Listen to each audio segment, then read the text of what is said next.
right, so here we go. Please. Okay, thank you. I realize that I'm the only person now keeping you between eating at lunch, and I myself also hungry. So maybe what I suggest is I do a fast run, and then over lunch we can discuss also, right? Yeah, let me also start quickly by telling at this stage, yeah. So I regret in the end not being able to spend as much time with Basil as I should have, right? And I'm looking forward to some of the talks in the afternoon of what Basil really wanted to do to derive space time from Clifford algebra. This I got to hear about. Hopefully, someone or other is going to speak about that. Uh, and that's what you wanted me to listen. My talk is in a very different direction, but it has some parallels with some of the experiments which Basil's team was doing probably. So there's an analogy there. And then there is probably some potential in the Bogian theory. So these are probably some of the links. Okay. Okay. So what I want to test is the non-classical behavior of gravity. Okay. So gravity is so far regarded as a classical field in almost all experiments we have done. It's sufficient to regard gravity as classical. So we want to have some experiment whether you have to regard it as non-classical, not classical. Right? So this yeah, okay. So of course, when I mean non-classical, I should also say what I mean by quantum here, okay? Because this is something um, I need to say beforehand, because everyone does not think of quantum mechanics in the same way. Particularly often I speak to quantum field theory community or particle physics community where detection of gravitons is probably more important than the principles of quantum mechanics. So I think I would say that these are, this is what we teach students as the postulates of quantum mechanics, right? So and I have split them into what I think roughly as three independent parts. Well, I should say they're all very interlinked. It's very difficult to separate them. They come really together as a package. And a kind of test I'm going to show is able to test this quantum superposition for gravity, the gravitational fields as a quantum superposition. And more recently, we did something to test that gravity can be, in a measurement, it behaves like a quantum system. Okay. Okay. So, of course, we want to combine Schrodinger with Einstein. There, these are these two cartoon pictures of what they told. Okay, so when you combine that, what you get is something like the picture at the top. Okay, um, so you have, is there a pointer here also? The middle, Middle one, yeah. No, in the middle of the green. Okay, exactly, yeah.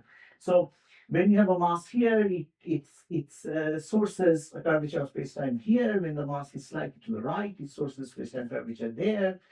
And then the question is, can we really probe this kind of situation? Okay, that's the question. Okay. Now, what are the minimal requirements, right? Of course, you want to probe not this mass directly by throwing light at it or something at it. You want to probe it through the gravity. So minimally, you need another system, right? It cannot be a one system experiment. So you need a probe mass.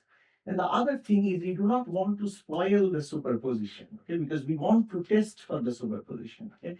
If we actually bring the mass and find this to be in the left or to the right, okay, that will be testing a classical statistical mixture of being 50-50 left or right, right? So we want not to destroy this quantum mechanical plus superposition, yet we want to test with another mass. The situation that it leads to naturally is an entanglement situation. Can Okay. you explain a little bit more why you say that you cannot do it with a single particle? Right. Yeah, because I want to measure the gravity as well with something independent. That's so when you have this object doesn't explore its own gravity to the first approximation. But that would be something that Roger would disagree with, right? Right. So if you have some test where you have modified quantum mechanics, that's a different thing. So very standard quantum mechanics here, right? So okay. So right. So one question it will give very much down here. Okay, is relevant to this topic. I was reminded of this while watching Chris's talk yesterday. Is that maybe it's interesting to see what is the de Broglie picture of this, right? Like this field will be, of course, in another configuration space, and then this kind of entangled state one can probably visualize. Okay, okay, right. So we want to test this now. Before proceeding, let me quickly give you another picture of this, which actually helps me to do a bit of the explanation of why this entanglement will necessarily prove the quantum nature of gravity. Okay, so usual picture we give is a curvature centered here or there. Okay, and there's a probe mass. Okay, but there's a completely equivalent picture once this curvature is weak, which one can use. Okay, so one can just use a Minkowski diagram, and then the curvature becomes just a tensor field. Okay, a spin 2 field in this, Minkowski background, and then in that setting this gravitational interaction is modeled exactly like the other forces in this weak field limit, okay, as an exchange of a virtual graviton. Okay, and as you can see, testing for this operation is equivalent to testing the distance, for example, over which the virtual graviton is exchanged. Okay, so it's very similar to the way we make, say, two superconducting qubits or two atoms interact for a microwave bus. Okay, so virtual gravitons means that the medium is never populated, remains vacuum, but there are some disturbances which make the interaction. Okay, so but these pictures are completely equivalent in the weak field limit. Okay, so now the reason I'm using that picture is that what we are trying to do this in this experiment essentially is trying to distinguish between these two pictures. Okay. So, due to masses interact gravitationally due to the exchange of quanta, okay, virtual quanta, okay, uh, or is it something which is where you really kind of, if you measure the position of the mass and did a pull on the other mass, yeah, that kind of theory. So that is equivalent to having a classical theory because you can observe the classical field. And weird as may seem, no experiment today can distinguish between these theories. Okay, so all experiments done today are always can be explained in this way. Okay, because we have only measured force of gravity to better and better precision, and that does not tell us whether the force is classical or quantum. Okay, so. So if you do detect entanglement, and I will say that, yeah. You say none of none Yeah. so far. Mhm. Does that include the searches that were done at LHC? I'm not up to date with personally, but LHC was looking for evidence of gravitons. And I presume they didn't find it. No, No. for sure. I can. I don't know. Otherwise, it would have made the headlines. Yeah. I don't know the thing, but I am 100% sure. So the things I'm proposing are much very difficult experiments. I think, but still much easier than producing gravitons enough to be, to detect them. Okay. Um, okay. So. Okay, so now this justification. So I will give a two slide explanation, but what I wanted to get to you from these pictures is that we are converting this problem to a problem of communication. Okay, so there is a mediator which communicates. Okay, this mediator is like virtual vibrations on the vacuum of the system. Okay? In the quantum field theory, we cannot assume quantum field theory a priori. We want to check for the quantum nature of the mediator, but the mediator is the assumption. Okay? Without assuming the mediator, we cannot tell anything. There's nothing to prove. Okay, without the mediator. So this is the kind of thing. Okay, so we have these interactions. These h nu star stand for these very weak fluctuations on the flat Minkowski background, so that the spin 2 field, okay, and then these T mu stand for the energy momentum tensor of matter, okay, and then this is our assumption that interactions in nature are local, okay, so there's nothing to do with quantum non-locality. This is the interactions, the Lagrangians in nature are local, so that is one assumption, okay, and then the other thing is a definition. So we have to define what a classical field is. Classical field is nothing but a fixed curvature of space-time or fixed, tensor numbered every point in space-time. Okay, uh, and that can be associated with any kind of quantum states of the matter, but the field has to be classical. This is the assumption. Okay, so if we make these two assumptions, then what it leads to us under this setting, you are led to the following: that you are only allowed local operations. Okay, because we assume this local Lagrangian. Okay, so you're only allowed to interact with your local gravity. Okay, and this person is also allowed to the local gravity. And then if the gravity is actually classical, that was the definition in the previous picture, then what you cannot get from it is if you start with what we call a disentangled state, okay, a product state, you cannot go into an entangled state. Okay, it's very easy to prove. Okay, if you have only a classical mediator, it's as simple as that. You cannot entangle to quantum systems by just conveying bits, exchanging bits. Okay, you need to exchange quantum bits, qubits to entangle. Okay, now what is, I just to reiterate before we move on, what is often not clear to people is that why I am using this picture often in quantum information is used in the sense of real photons. Okay, on-shell photons. That's why people often get confused by these people. Gravity is presented more like a direct interaction. And indeed, that's what I will use to find the magnitude of the effects. It will be a direct interaction. But that direct interaction arises by virtual gravitons or virtual particles which have been exchanged and eliminated. Okay. So there are various names of this elimination: off resonant, virtual, adiabatic elimination. I mean, yeah. But it's somehow, it's something which is off resonant and eliminated from the problems. Okay. But it is there. Okay. So now, as I say, that what the previous slide is telling is that you have this, as I say, so if you have something going between two objects, if it's not quantum, it cannot entangle them. So if you do find entanglement, that means you verify any theory of gravity where Einstein's left-hand side, Einstein equation is ambiguous. The right-hand side, we know you can put a hat on. The left-hand side doesn't say anything, okay? Is classical by definition. So it will prove that the left-hand side is also an over hat on it, okay?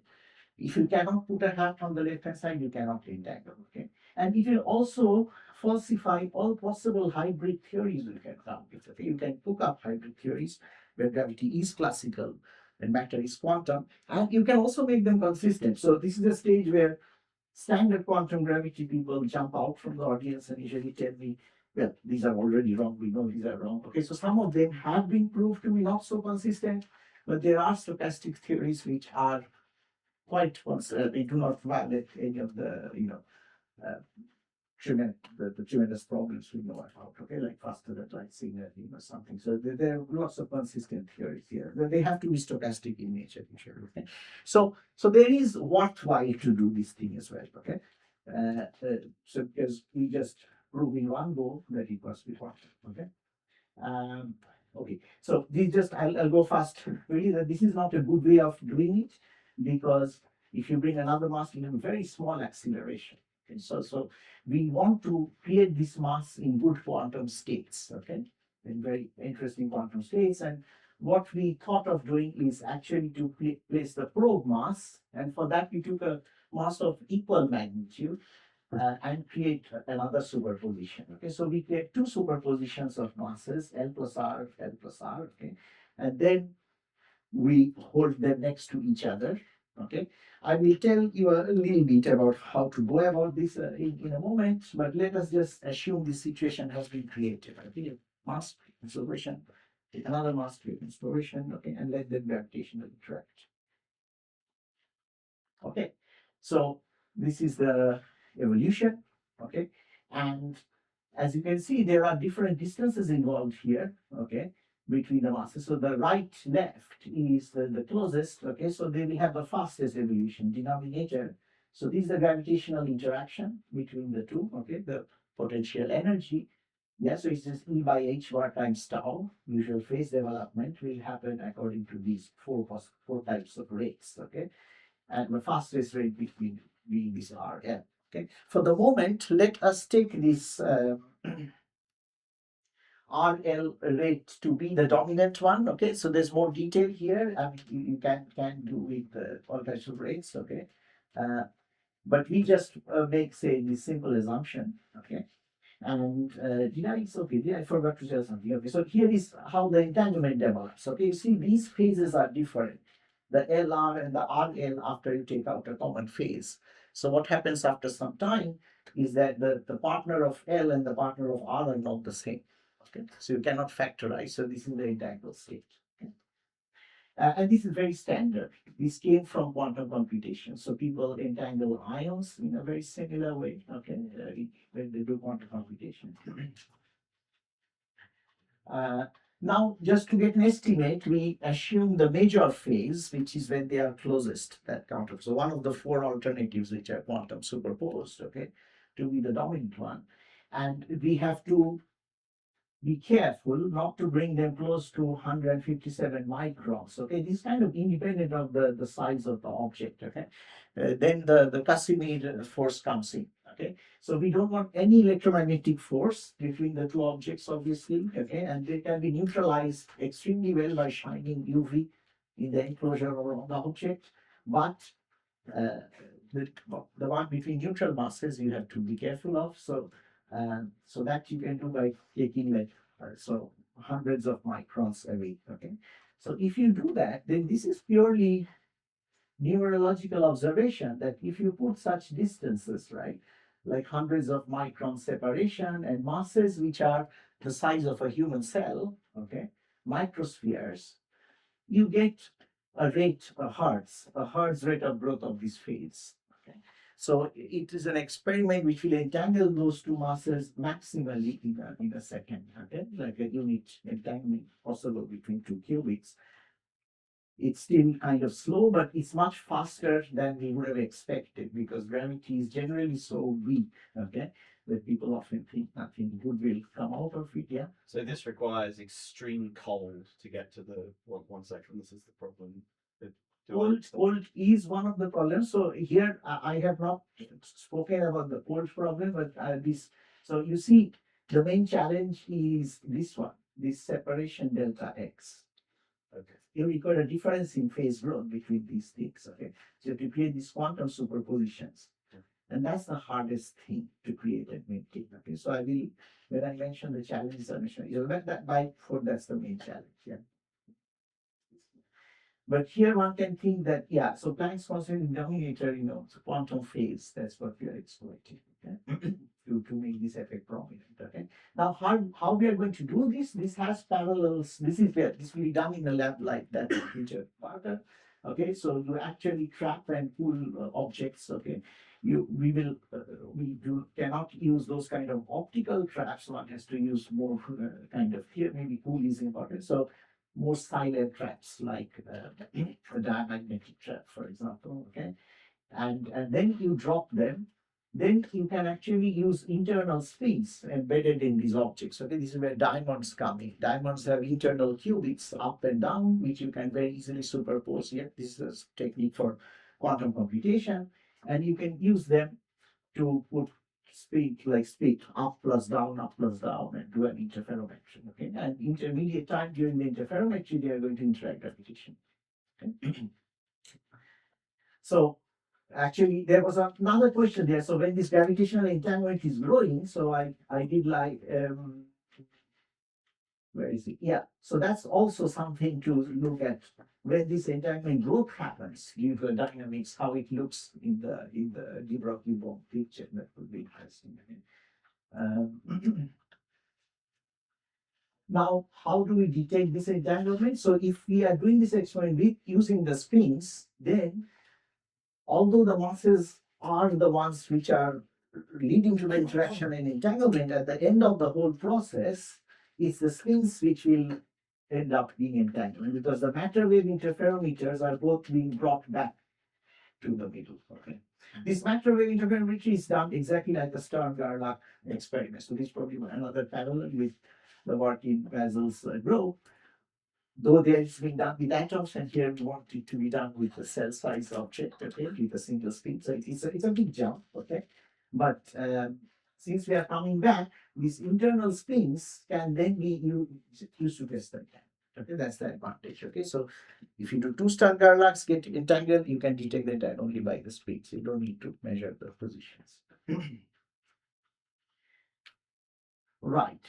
So this experiment, the requirements are kind of difficult. So you at least have to kind of do this kind of delta x of 5 microns or something. Did something switch off? Yeah. Your root line is just noise. Right. Anyway, if you can hear me, it's not important for recording, right? So like, No, I just continue. Yeah. You can take the Yeah. other one. It's not. Yeah. So I think. Yeah. So we will often need a screening sheet. Okay. To print the electromagnetic one. Okay. And these are some of the difficulties. That's what I'm just holding. Yeah. Yeah. So these are some of the difficulties. So the main difficulty is called decoherence. Okay. And there are various sources of that. Okay.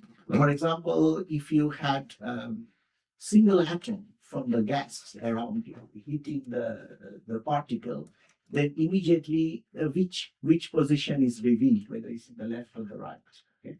So we need this kind of exceptionally small pressures, 10 to the minus 16 pascals. Okay.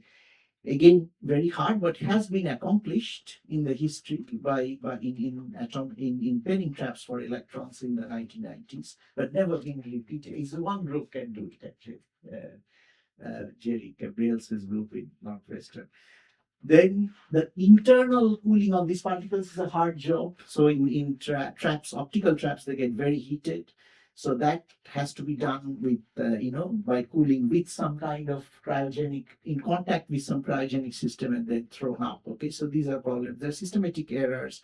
And there are also errors due to gravity of surrounding things. Okay. So these are some of the errors. I will not go into more detail. You can ask me later. So now the other things. So what we have shown so far is the test with testing the kind of, I would say, testing the quantum superposition principle. Okay. Yeah, I think it's Okay. Yeah. Now we could also test the quantum measurement postulate, okay, for gravity. Okay. And what are we trying to test here is that a classical field is something you can observe with arbitrary precision. You go on measuring at a given place, you determine better and better and better, and there's no back action on the field. Okay, but quantum thing, as soon as you observe, you have some problem. Okay, and this is the aspect we want to check. Okay, so it's like we can't change, if it's classical gravity, we shouldn't be able to change the outcome by merely watching it. Okay? So how are we going to do this? We are going to do two experiments which are very similar, okay, and compare them, okay. So one of them is that you have something like a normal Mach-Zehnder interferometer. Note that we don't just have Mach-Zehnder interferometers with such large crystals. Yeah, we need this Stern-Gerlach interferometer. So that's what we're going to actually do. But this is a schematic, okay. We do one run and we know if nothing was happening, you would always get the outcome here, okay? We do another by just watching the gravitational field, okay? Now, if quantum mechanics is correct, what would happen? Just by watching this, you would collapse the outcome to here and there, okay? And this would become 50-50, right? So you would get a difference, okay? On the other hand, if this was a classical field, okay, then no matter how precisely you watch it, okay, nothing is going to happen to the original system, right? So we are going to see the same, okay? There are two kinds of ways you can see. So essentially, we are taking the difference from this is called a no disturbance condition. We can find that the gravitational field gets disturbed when it's watched.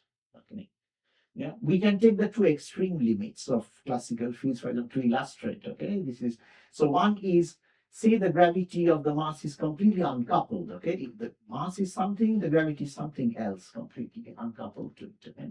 Then of course your watching should have no influence. Okay, and the other extreme is that when the say it's a kind of quantum classical theory where the mass immediately say collapses to one outcome or other and sources a gravitational field in one way or other. Okay, then again both these things are going to give the 50-50 difference. So again there's going to be no difference. Okay, so only when this and this will be different, only when gravity is quantum. Okay. Okay, so there are some assumptions, obviously, that you actually have to measure the gravity rather than directly ending up measuring the mass by some, some light coming electromagnetic pattern. Maybe I skip all the details. So this is like one is the Mach-Zehnder interferometer, the other is another interferometer which is needed to detect the system, because these precision detections cannot happen without another interferometer, essentially. Yeah, I mean highly highly split state or really another interferometer to detect as precisely as the origin. Okay. So again, right. So we are going to skip. I'm going to skip this, but I'm going to show a little bit of emphasis on this. Okay, so how this effect goes away, this is essentially a coherence effect, okay, that we are testing. The coherence being destroyed by the measurement of gravity. So this effect falls exponentially with decoherence. Okay, so it is bad, but it never goes away. This visibility, it always goes, always there. On the other hand, the previous effect that I spoke about, the entanglement due to gravity, it actually goes as a subtractive effect. Okay, so if I show that slide there, you see it counts, the weakness index counts as a subtraction. So after, as soon as decoherence overtakes the phase growth, you don't see anything. Okay, so this measurement, the way to probe probably a different feature of quantum mechanics is a different postulate. Is not the same postulate, but nonetheless the behavior is very different of these tests. Here you can try more, make more repeats of the experiment to always extract something, no matter how high the decoherence is. On the other hand, in the entanglement test, your decoherence has to be less than the phase growth, otherwise you can't test it. So yeah, so this is pretty much the last thing I want to say. So I have put some of the references I spoke about. There are we did some better justifications of our logic after our first initial paper. This is one of the main noise sources which is going to be important in the future. At the moment, still electromagnetic noise is the most dominant noise. This is the measurement-based thing. And that's a review which we have written. As you see, it is also a co-author. This review is very general on the interface of gravity and massive systems, but there's a section also on these kind of things. Yeah. Thank you. Okay. Yeah. Thank you.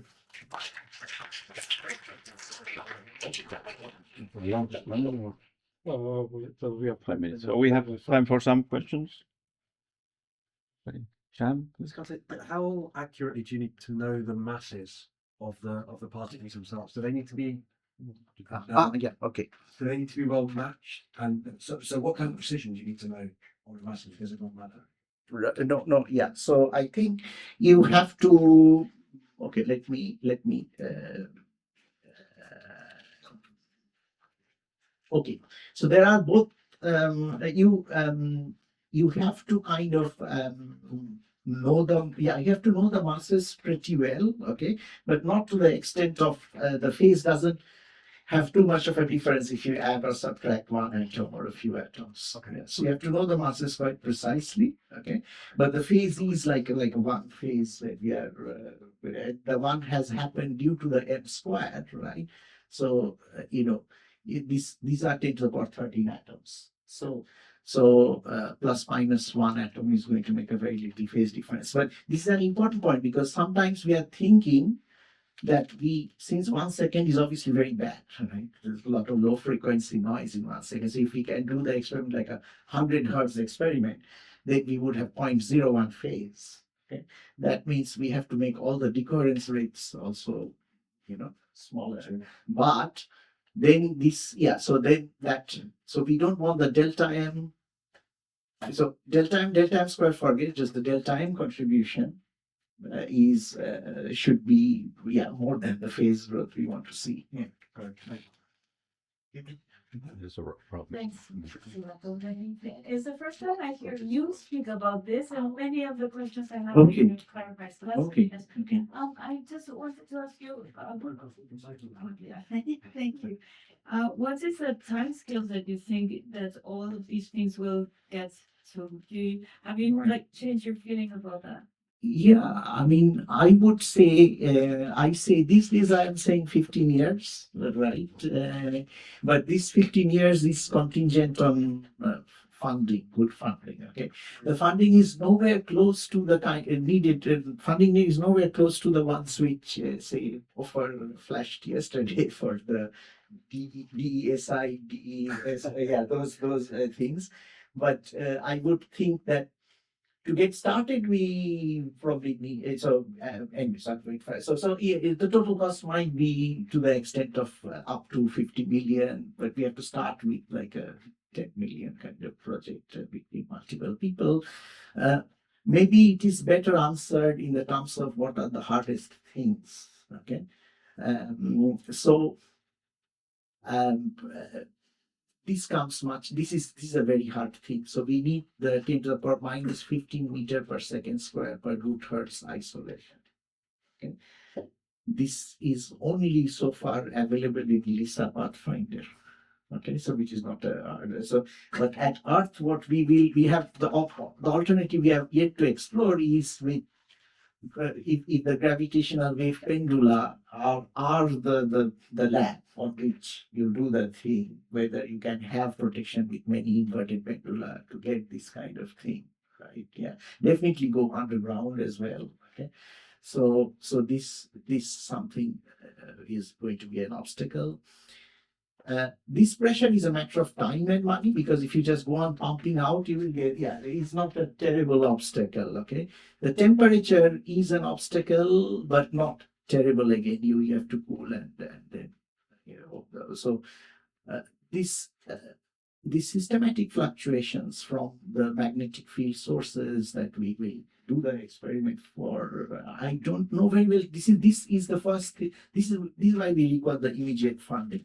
Because this is something we can try to explore immediately, how these objects are working, what kind of, maybe superconducting current sources we need or other things we need. Yeah, this will become very clear. This cannot be clear even before we start, because, and the other thing I don't want to say clearly, we have actually also one obstacle. So originally we had this spin-based acceleration, right?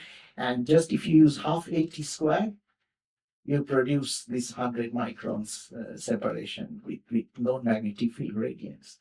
But this is a problem because of diamagnetism.